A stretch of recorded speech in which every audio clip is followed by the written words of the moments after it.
Bonjour, dans cette vidéo, je vais vous montrer comment activer ou désactiver le pavé tactile sur le Lenovo LOQ15. Il existe deux façons de procéder. La première méthode est beaucoup plus simple et directe. La seconde approche demande un peu plus d'effort et de considération.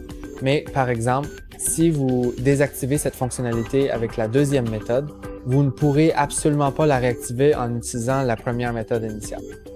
Je vais donc vous montrer les deux méthodes au cas où, par exemple, votre pavé tactile serait déjà désactivé et qu'il l'aurait été avec la deuxième méthode. Dans ce cas, vous devrez utiliser la deuxième méthode pour le réactiver. La première méthode consiste à utiliser le clavier et c'est en fait très simple.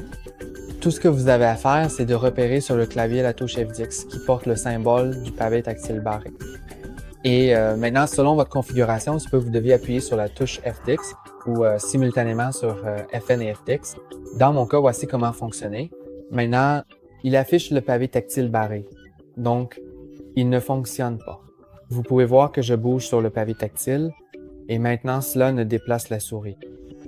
Ensuite, lorsque je clique à nouveau dessus, la souris bouge. Ça dépend. Parfois, il faut le faire seul, parfois avec la touche FN. Si vous souhaitez modifier la configuration pour ne pas avoir à utiliser la touche FN, une vidéo sur notre chaîne explique comment changer le mode des touches de fonction dans le BIOS sur cet ordinateur portable. Et maintenant, je vais passer à la méthode suivante qui se trouve dans les paramètres.